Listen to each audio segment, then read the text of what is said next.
Dans un paysage médiatique saturé de rumeurs et de silences calculés, Patrick Fiori a choisi, contre toute attente, de briser le sien. Ces derniers jours, une image, un geste, quelques mots à peine ont suffi à bouleverser ses admirateurs. L'artiste s'est montré entouré de sa famille, aux côtés de la femme qui partage sa vie et qui attend aujourd'hui un enfant. Un moment intime, presque fragile, qui contraste avec la discrétion farouche qu'il a toujours cultivée autour de sa vie privée. Pourquoi maintenant? Qu'est-ce qui a poussé cet homme, si longtemps protégé derrière les projecteurs et la musique, à ouvrir une fenêtre sur son bonheur le plus secret? Est-ce un simple instant volé au tumulte, ou le signe d'un tournant profond dans sa vie personnelle et artistique? Derrière ce sourire apaisé et ces regards complices se cache peut-être bien plus qu'une annonce heureuse, une histoire de fidélité, de doute, de renaissance et de promesses pour l'avenir. Dans cette vidéo, nous allons remonter le fil de cette révélation inattendue, comprendre ce qu'elle dit de Patrick Fiori aujourd'hui et explorer les émotions qu'elle a suscitées chez ses proches comme chez ses fans. Restez avec nous, car ce que vous allez découvrir dépasse largement une simple photo de famille. C'est le récit d'un homme qui accepte enfin de partager la plus belle de ses vérités. Dans les jours qui ont suivi cette apparition inattendue, les regards se sont tournés avec une intensité nouvelle vers Patrick Fiori.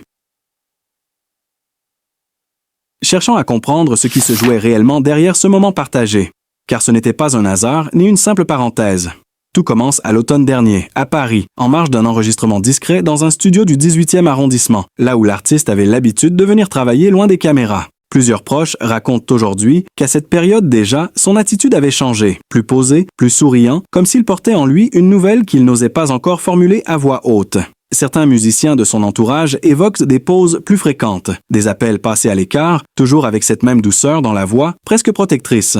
Puis il y a eu ce week-end précis, début juin, dans le sud de la France, non loin de la région marseillaise qu'il affectionne tant. Dans une maison à l'abri des regards, entouré de quelques membres de sa famille proche, Patrick Fiori aurait célébré un moment clé, la confirmation officielle de la grossesse de sa compagne. Là encore, rien n'a filtré immédiatement. Fidèle à lui-même, il a préféré le silence, laissant les émotions se vivre loin du tumulte médiatique. Pourtant, plusieurs signes, à l'époque, n'avaient pas échappé aux plus attentifs. Des déplacements annulés à la dernière minute, une interview reportée sans explication, et surtout ce regard nouveau lors de ses rares apparitions publiques, empreint d'une sérénité inhabituelle. Ce sont ces détails, aujourd'hui, qui prennent tout leur sens. En mai, lors d'un passage éclair à Ajaccio, certains fans présents avaient noté son insistance à parler de transmission, de racines, de ce qu'on laisse derrière soi. Des mots qui semblaient alors poétiques, presque abstraits, mais qui résonnent désormais comme des indices discrets d'un bouleversement intime. On sentait qu'il vivait quelque chose de fort, confie une spectatrice présente ce soir-là. Il chantait avec une émotion différente, plus intérieure. La photo partagée, celle qui a fait l'effet d'un choc doux et silencieux, aurait été prise quelques jours plus tard, en fin d'après-midi, dans un jardin baigné de lumière. Patrick Fiori y apparaît sans artifice, vêtu simplement, aux côtés de sa compagne dont le ventre arrondi ne laisse plus place au doute. Autour d'eux, des enfants rient, un parent observe la scène à distance. Rien de spectaculaire. Et pourtant, tout est là. Pour la première fois, l'artiste accepte de montrer ce qu'il a toujours protégé. Une famille en construction, un bonheur assumé. Selon des proches, cette décision de partager ne s'est pas faite à la légère. Elle aurait mûri lentement, au fil des mois, portée par la volonté de ne plus dissocier totalement l'homme de l'artiste. Il s'est longtemps demandé s'il avait le droit d'exposer cela, explique un ami de longue date. Mais la grossesse a tout changé. Il a compris que ce moment faisait partie de son histoire et qu'il pouvait l'offrir sans se trahir. Les réactions n'ont pas tardé. Sur les réseaux, les messages d'affection se sont multipliés, venant de fans de la première heure comme de simples curieux touchés par cette sincérité soudaine. Beaucoup ont rappelé combien Patrick Fiori a toujours chanté l'amour, la famille, l'attachement profond, sans jamais vraiment parler de la sienne. Aujourd'hui, ces thèmes prennent une dimension presque prophétique. Était-ce déjà une manière de préparer le terrain? Certains se souviennent de paroles anciennes, évoquant l'attente, la patience, la promesse d'un lendemain plus doux. Dans les coulisses, cette grossesse aurait également influencé ses projets récents. À l'hiver dernier, lors de sessions de travail à Bruxelles, il aurait confié à son équipe son désir de ralentir, de choisir avec soin ses engagements, de privilégier les moments essentiels, des concerts repoussés, non par fatigue, mais par choix. Il voulait être présent, dit-on. Présent pour les rendez-vous médicaux, pour les instants de doute comme pour les joies silencieuses, loin des scènes et des applaudissements. Ce qui frappe aujourd'hui, c'est la cohérence entre l'homme et ce qu'il montre enfin. Patrick Fiori n'a pas fait d'annonce fracassante, pas de déclaration grandiloquente. Il a simplement laissé voir un instant vrai, inscrit dans un temps précis, un lieu réel, une histoire en train de s'écrire. Et derrière cette image se dessine le portrait d'un artiste à un moment charnière, celui où la musique, la vie et l'avenir se rejoignent. Mais cette révélation pose aussi une question essentielle. Que va-t-elle changer pour la suite? Dans sa manière de créer, de se produire, de se raconter? Certains proches évoquent déjà de nouvelles chansons en gestation, plus intimes encore, nourries par cette attente et par la transformation profonde qu'elle entraîne. Rien n'est confirmé, rien n'est annoncé officiellement. Seulement des indices, des silences éloquents et cette impression persistante que Patrick Fiori n'a pas encore tout dit. Cette retenue nouvelle, ce choix assumé de ne montrer qu'un fragment de sa vie actuelle, contraste fortement avec le chemin qui l'a conduit, des années plus tôt, vers la lumière. Car bien avant ce Patrick Fiori apaisé, entouré des siens, il y a eu un jeune homme habité par une urgence presque brûlante, celle d'exister par la musique. Le tournant décisif se situe au milieu des années 1990, une période charnière où tout s'accélère. En 1993 déjà, à Paris, dans de petites salles où l'on joue souvent devant plus de chaises vides que de visages connus, il affine sa voix, son phrasé, son rapport au public. Peu de gens le savent, mais à cette époque, il doute énormément. Des carnets retrouvés plus tard par un proche évoquent une peur récurrente de passer à côté de sa vie, de rester dans l'ombre malgré le travail acharné. Puis vient l'année 1997, une date que beaucoup considèrent aujourd'hui comme fondatrice, à l'annonce du projet Notre-Dame de Paris.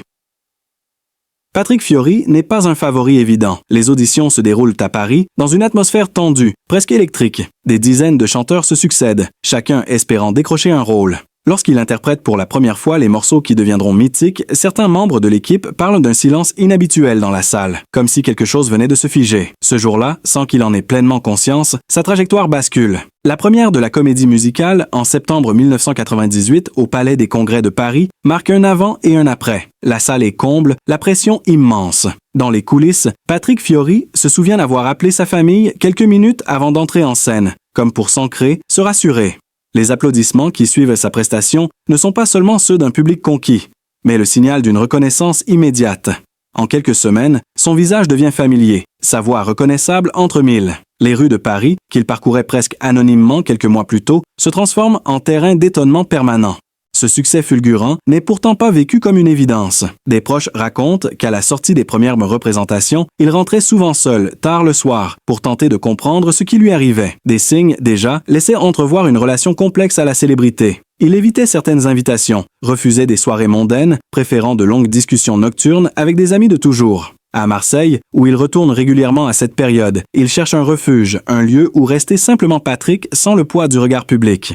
À partir de 1999, les propositions s'enchaînent. Albums solo, passages télévisés, concerts à guichets fermés, chaque apparition renforce son statut, mais révèle aussi une exigence accrue envers lui-même. Dans un studio parisien du 9e arrondissement, lors de l'enregistrement de nouveaux titres, il impose des prises répétées jusqu'à obtenir l'émotion juste, quitte à épuiser son équipe. Certains techniciens se souviennent encore de nuits entières passées à retravailler une phrase, une respiration, comme si chaque détail devait porter le poids de sa sincérité. Les années 2000 confirment cette ascension. Des tournées l'emmènent à Lyon, Lille, Toulouse, mais aussi à l'étranger, notamment en Belgique et en Suisse. À chaque date, le public est au rendez-vous. Pourtant, derrière les sourires et les accolades, Patrick Fiori reste marqué par ses débuts difficiles. Des indices, révélés bien plus tard, montrent qu'il a toujours conservé une peur profonde de retomber dans l'anonymat. Non par orgueil, mais par fidélité à l'effort consenti. Il n'oublie jamais d'où il vient, confie un ancien collaborateur. C'est ce qui le rend si exigeant.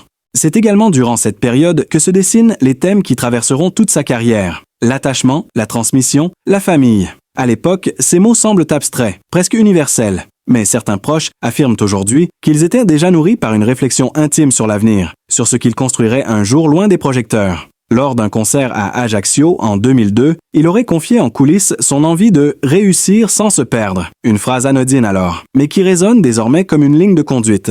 La célébrité, pour Patrick Fiori, n'a jamais été une fin en soi. Elle a été un passage, parfois brutal, parfois grisant, toujours questionné. Et tandis que son nom s'impose durablement dans le paysage musical français, il continue d'avancer avec cette tension intérieure. Être vu sans être dépossédé de lui-même. Une tension qui, aujourd'hui encore, éclaire d'un jour nouveau la manière dont il choisit ce qu'il montre, ce qu'il tait, et la façon dont chaque étape de son succès semble dialoguer silencieusement avec l'homme qu'il est devenu.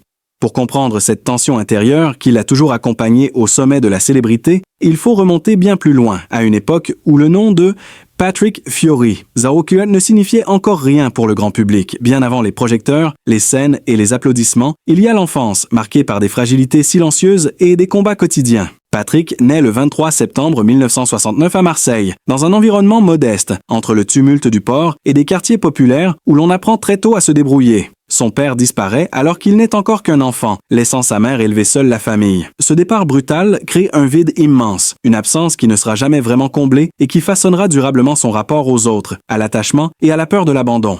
Dans les années 1970, la vie n'est pas tendre. La mère de Patrick cumule les petits emplois. Les journées sont longues, les fins de mois souvent incertaines. L'enfant grandit dans un appartement exigu où chaque bruit compte, où l'on apprend à se faire discret pour ne pas ajouter de poids supplémentaire sur des épaules déjà trop lourdes. À l'école, il n'est ni le plus brillant ni le plus sûr de lui. Des anciens camarades se souviennent d'un garçon réservé, parfois moqué pour son accent, pour sa sensibilité jugée excessive. Ces moqueries, longtemps tues, ont laissé des traces profondes. Elles expliquent en partie cette carapace qu'il construira plus tard, cette pudeur presque farouche face au regard des autres.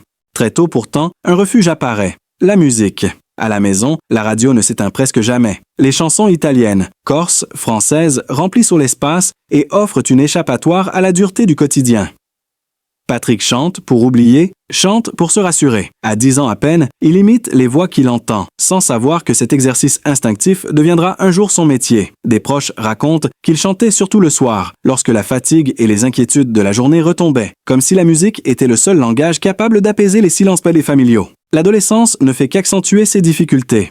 À Marseille, au début des années 1980, les perspectives sont limitées pour un jeune garçon issu d'un milieu modeste.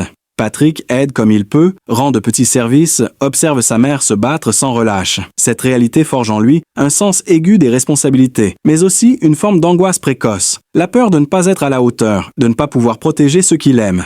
Plus tard, il confiera à demi-mot que cette période l'a obligé à grandir trop vite, à mettre de côté une part de son insouciance. C'est aussi durant ces années que se dessinent les premiers signes d'un destin hors norme.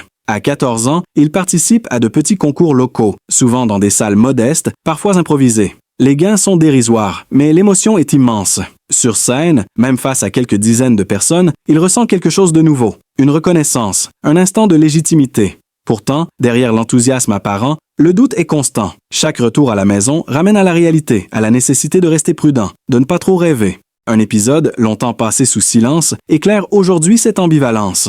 Vers 16 ans, après un concours où il n'obtient qu'une place secondaire, Patrick aurait envisagé d'abandonner le chant pour chercher un travail stable. La discussion avec sa mère, cette nuit-là, aurait été déterminante. Elle l'encourage à continuer, non par naïveté, mais parce qu'elle perçoit chez lui une flamme rare. Ce soutien discret, presque invisible de l'extérieur, devient l'un des piliers de sa construction. Il apprendra très tôt que la force ne se montre pas toujours, qu'elle se transmet souvent dans le silence. À la fin des années 1980, alors que d'autres jeunes de son âge cherchent surtout à s'intégrer, Patrick vit déjà avec une pression intérieure intense. Il sait qu'il n'a pas droit à l'erreur, que chaque opportunité compte. Cette conscience aiguë de la fragilité du bonheur explique sans doute pourquoi, plus tard, il protégera autant sa vie privée. Les blessures de l'enfance ne disparaissent jamais vraiment. Elles se transforment, s'enfouissent, mais continuent de guider les choix. Aujourd'hui encore, certains mots qu'il emploie dans ses chansons, certaines hésitations lors de ses prises de parole publiques, semblent directement hérités de cette enfance difficile. La quête de stabilité, le besoin de créer un cocon sûr, la méfiance envers l'exposition excessive trouvaient leur origine dans ces années marseillaises, faites de manque mais aussi d'amour tenace. Et tandis que le public découvre l'homme apaisé qu'il est devenu, ces fragments du passé, longtemps dissimulés, continuent d'éclairer chaque étape de son parcours, comme une ligne invisible reliant l'enfant fragile à l'artiste accompli. Cette enfance marquée par l'absence et la pudeur a façonné durablement la manière dont Patrick Fiori a construit sa vie personnelle. Lorsqu'il accède à la notoriété, il ne rompt jamais vraiment avec ce réflexe appris très tôt, protéger le cercle familial comme un territoire sacré. Derrière les succès publics, il y a toujours eu cette volonté farouche de maintenir une frontière claire entre l'artiste exposé et l'homme intime. Sa relation avec sa mère demeure le socle le plus solide de cette vie privée discrète. Installée longtemps à Marseille, puis partageant son temps entre le Sud et la Corse, elle reste une figure centrale, presque invisible, mais omniprésente. Dans les années 2000, alors que son emploi du temps devient de plus en plus chargé, Patrick Fiori prend l'habitude de bloquer certaines périodes pour la rejoindre, parfois sans prévenir, simplement pour déjeuner ensemble ou passer une soirée loin du bruit. Des proches racontent que ces moments étaient essentiels pour lui. Ils lui permettaient de se rappeler d'où il venait, de rester ancré. Certains gestes, aujourd'hui révélés, témoignent de cette attention constante. Des logements choisis à proximité, des tournées organisées de manière à pouvoir rentrer rapidement, des décisions professionnelles prises en tenant compte de cet équilibre fragile. La question de la paternité, longtemps, reste entourée d'un silence presque total. Ce n'est pas un hasard. Ayant grandi avec le sentiment d'un manque, Patrick Fiori développe très tôt une vision exigeante du rôle de parent. Il ne veut pas reproduire certaines absences, ni exposer ses enfants à la pression médiatique qu'il connaît trop bien. Lorsque ses premiers enfants naissent, au début des années 2000, il choisit une discrétion absolue. Aucun cliché officiel, aucun détail précis. Pourtant, à cette période déjà, des signes subtils apparaissent dans son comportement. Lors de concerts à Paris ou à Lyon, il écourte parfois les échanges en coulisses pour rentrer plus tôt. En 2004, après un spectacle à Bercy, il refuse une invitation prestigieuse et quitte la salle presque immédiatement. À l'époque, on évoque une fatigue passagère. Aujourd'hui, certains confirment qu'il rejoignait sa famille, priorisant ces instants que personne ne voyait. Les années suivantes confirment ce choix de vie. Installé une partie du temps en Corse, dans un environnement plus préservé, il y trouve un équilibre rare. Les villages, la mer, le rythme lent contrastent avec les plateaux télévisés et les grandes scènes. Ses enfants y grandissent loin des objectifs, fréquentant des écoles ordinaires, menant une existence presque anonyme. Patrick Fiori s'implique dans les gestes du quotidien, accompagner à l'école, participer aux activités, être présent lors des moments importants. Des voisins de l'époque se souviennent d'un homme simple, souvent vêtu sans ostentation, saluant tout le monde, cherchant avant tout la normalité. Sa vie sentimentale, elle aussi, s'inscrit dans cette même logique de protection. Les relations amoureuses ne sont jamais exposées, rarement commentées. Pourtant, certains changements, rétrospectivement, parlent d'eux-mêmes. À partir de la fin des années 2010, son entourage note une transformation progressive, un apaisement, une stabilité nouvelle. Les tournées sont pensées différemment, les projets choisis avec plus de discernement. Lors d'interviews, il évoque plus souvent le temps qui passe, l'importance de l'essentiel, sans jamais entrer dans les détails. Ces paroles, longtemps perçues comme de simples réflexions d'artistes mûrissants, apparaissent aujourd'hui comme les prémices d'une évolution personnelle profonde. La grossesse récente de sa compagne s'inscrit dans cette continuité. Elle ne surgit pas comme un événement isolé, mais comme l'aboutissement d'un cheminement discret. Des proches évoquent des mois d'attente, de prudence, de joie, mêlés d'inquiétude. À Paris, au début de l'année, Patrick Fiori est aperçu à plusieurs reprises dans le 7e arrondissement, entrant et sortant d'un cabinet médical, toujours à des heures creuses. À l'époque, personne n'y prête attention. Ce n'est qu'après la révélation que ces allées et venues prennent un sens nouveau. Ce qui frappe, dans sa manière de vivre cette nouvelle paternité à venir, c'est la cohérence avec son passé. Il ne s'agit pas pour lui de recommencer une histoire, mais de prolonger une construction déjà engagée, celle d'un homme qui place la famille au centre, tout en refusant de la transformer en spectacle. Ses enfants, aujourd'hui adolescents pour les plus grands, seraient au cœur de cette dynamique, préparés doucement à l'arrivée d'un nouveau membre, dans un climat d'écoute et de respect. Là encore, peu de mots, beaucoup de gestes. Sa relation avec ses parents, son rôle de père, sa vie de couple, forment ainsi un fil continu, tissé de silence choisi et de présence constante. Rien n'est jamais totalement dit, mais tout est vécu intensément. Et tandis que le public découvre par fragments ces aspects de sa vie personnelle, Patrick Fiori continue d'avancer selon une règle immuable, ne jamais sacrifier l'intime à la lumière, même lorsque celle-ci se fait plus douce, plus bienveillante qu'autrefois. Cette exigence constante envers lui-même, cette volonté de rester présent pour les siens tout en poursuivant une carrière intense, a forcément eu un impact sur la santé actuelle de Patrick Fiori. Depuis plusieurs années déjà, certains signes, longtemps minimisés ou interprétés comme de simples aléas du métier, dessinent en réalité un rapport plus complexe à son équilibre physique et émotionnel. Rien de spectaculaire, aucune annonce alarmante, mais une accumulation de détails qui, aujourd'hui, prennent un relief particulier. Dès la fin des années 2010, lors de tournées particulièrement denses, son entourage remarque une fatigue plus marquée. En 2018, après une série de concerts consécutifs à Paris et en province, il écourte plusieurs séances de répétition. Chose rare chez lui. À l'époque, il évoque simplement le besoin de lever le pied. Pourtant, en coulisses, certains musiciens notent une voix parfois plus fragile en fin de journée, une nécessité accrue d'échauffement prolongé, comme si le corps demandait davantage d'attention qu'auparavant. L'année 2020 marque un tournant silencieux. Le ralentissement imposé par le contexte sanitaire agit comme un révélateur. Installé une grande partie du temps en Corse, Patrick Fiori adopte un rythme plus lent, presque inédit depuis ses débuts. Des proches racontent qu'il en profite pour consulter, pour faire des bilans qu'il repoussait depuis longtemps. À Ajaccio, puis à Bastia, il est aperçu à plusieurs reprises dans des cabinets médicaux spécialisés, toujours sans la moindre communication publique. Les résultats ne sont jamais divulgués, mais une chose est certaine, il prend conscience que sa longévité artistique passe désormais par une gestion plus rigoureuse de sa santé. À partir de 2021, cette prise de conscience se traduit concrètement. Les tournées sont espacées, les concerts enchaînés moins nombreux. Il refuse certains projets pourtant attractifs, préférant préserver des périodes de récupération. Lors d'un enregistrement à Paris, dans un studio du 15e arrondissement, un ingénieur du son confiera plus tard que Patrick Fiori insistait pour faire des pauses régulières, hydratation et respiration devenant des rituels incontournables. Là où autrefois il poussait sa voix jusqu'à l'épuisement, il cherche désormais la justesse sans excès. Sur le plan physique, son entourage évoque également une attention nouvelle portée au corps. Marche quotidienne, exercice doux, alimentation plus contrôlée.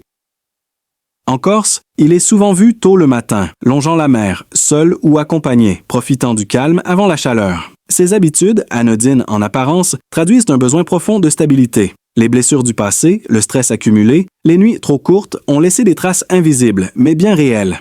Patrick Fiori ne les nie plus. Il apprend à composer avec elles. La dimension émotionnelle joue un rôle tout aussi central. Les périodes de doute, l'hyperexposition médiatique, les responsabilités familiales ont parfois généré une tension intérieure que ses proches décrivent comme difficile à canaliser. À plusieurs reprises, entre 2019 et 2022, il annule ou reporte des apparitions publiques au dernier moment, invoquant une fatigue générale. Certains y voient de la prudence, d'autres comprennent qu'il s'agit aussi de préserver un équilibre psychologique fragile. La santé, pour lui, ne se limite plus au physique. Elle englobe désormais la capacité à dire non, à se retirer quand c'est nécessaire. Plus récemment, la grossesse de sa compagne agit comme un nouveau facteur déterminant. Cette attente, chargée d'émotions, renforce son besoin de se maintenir en forme, mais aussi de rester disponible mentalement. À Paris, au printemps, il est aperçu dans un centre de suivi médical global, combinant consultation physique et accompagnement lié au stress. Rien n'indique une pathologie précise, mais tout montre une volonté d'anticiper, de ne plus subir. Des proches confient qu'il dort mieux, mais qu'il reste vigilant, conscient que l'arrivée d'un enfant demande une énergie qu'il veut pouvoir offrir pleinement. Sur scène, les spectateurs les plus attentifs perçoivent ces ajustements. La voix est toujours là, profonde et reconnaissable, mais l'interprétation se fait parfois plus intériorisée. Moins de démonstration, plus de nuances. Certains y voient un choix artistique, d'autres comprennent que le corps impose désormais ses propres règles. Patrick Fiori semble l'accepter sans lutte, transformant ses contraintes en une nouvelle forme de vérité scénique. Aujourd'hui, sa santé apparaît comme un équilibre en construction permanente. Ni fragile au point d'inquiéter ouvertement, ni assez solide pour être négligé. Chaque décision, chaque engagement semble désormais filtré par cette question essentielle. Est-ce compatible avec le rythme de vie qu'il souhaite préserver? Cette vigilance, héritée des excès passés et nourrie par les responsabilités présentes, dessine le portrait d'un homme qui avance avec lucidité, conscient que la durée se gagne souvent dans la retenue plutôt que dans la performance à tout prix. Cette vigilance nouvelle, née de l'attention portée à sa santé et à son équilibre, s'inscrit dans une trajectoire de vie plus large, faite de cycles, de ruptures discrètes et de recommencements silencieux. La vie de Patrick Fiori n'a jamais été linéaire, même lorsque le succès semblait l'avoir figé dans une évidence confortable. Elle se lit plutôt comme une succession de mouvements, parfois imperceptibles, où chaque étape prépare la suivante sans jamais l'annoncer clairement. Au fil des années, son existence s'est organisée autour d'un va-et-vient constant entre les grandes villes et les lieux de retrait. Paris demeure un point d'ancrage professionnel incontournable. C'est là, notamment dans les quartiers de l'Ouest parisien, qu'il enregistre, qu'il répète, qu'il rencontre producteurs et musiciens. Mais dès que les obligations se relâchent, il se détourne de la capitale. Marseille, puis la Corse, deviennent des refuges réguliers. Ces déplacements répétés ne sont pas de simples choix géographiques. Ils traduisent un besoin vital d'alternance entre exposition et effacement. Dans les années 2000, alors que sa carrière est à son apogée, Patrick Fiori vit une période d'intense activité. Les albums s'enchaînent, les tournées se succèdent, les plateaux de télévision deviennent familiers. Pourtant, derrière cette stabilité apparente, il traverse des moments de questionnement